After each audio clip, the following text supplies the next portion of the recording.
ఇలాంటి పరిస్థితి వస్తుందని, పెద్ది లేని మీటింగ్ లో నర్సంపేటలో పాల్గొంటామని, సుదర్శన్ రెడ్డి గారు లేని మీటింగ్ లో ఇక్కడ పాల్గొంటామని కలలో కూడా మేము ఊహించలేదు. ఇది నిజంగా ఎంతో బాధాతత్వ హృదయంతో, మాటలు రావట్లేదు, ఎన్నెన్నో ఆలోచనలు, ఎన్ని పోరాటాలు.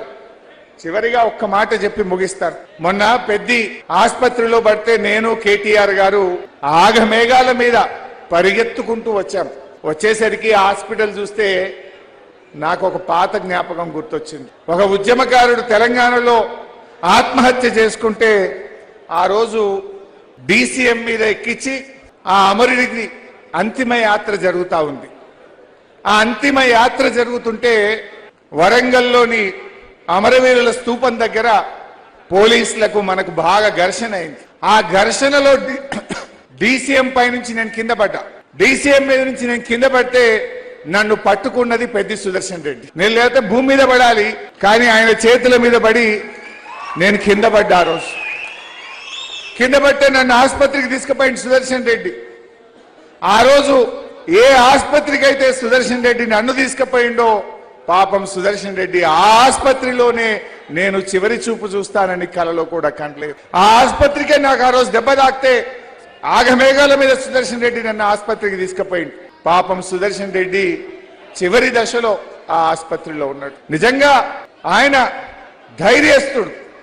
అటు ఉద్యమంలో కావచ్చు, ఈ ప్రభుత్వం ఆయనను భయపెట్టినా, ప్రలోభ పెట్టినా, ఎన్ని రకాల ఒత్తిడి చేసినా ఈ ప్రభుత్వ అక్రమాల మీద అదే ఉద్యమ స్ఫూర్తితో పోరాడిండు.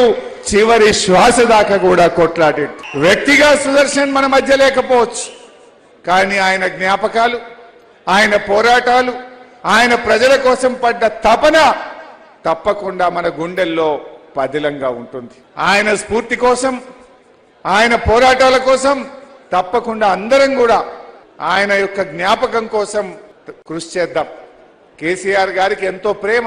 ఆ రోజు యశోద హాస్పిటల్లో కేసీఆర్ గారు మాట్లాడిన మాటలు, అమెరికా డాక్టర్లతో మాట్లాడండి, లండన్ లో ఉన్న డాక్టర్లతో మాట్లాడండి, ఈ ప్రపంచంలో ఏ చిన్న అవకాశం ఉన్నా ఏమైనా చేద్దాం, పెద్దిని బతికించండి అని మాట్లాడిన కేసీఆర్ గారి మాటలు అంటే ఆయన పట్ల ఎంత ప్రేమ కేసీఆర్ గారికి ఉందో మనం గుర్తు చేసుకోవాలి.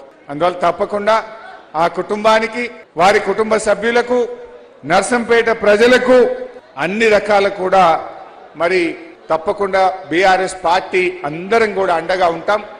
ఎవరు కూడా అధైర్యపడొద్దు. మీకు పెద్దన్న లేకపోవచ్చు, మన కేసీఆర్ గారు ఉన్నారు.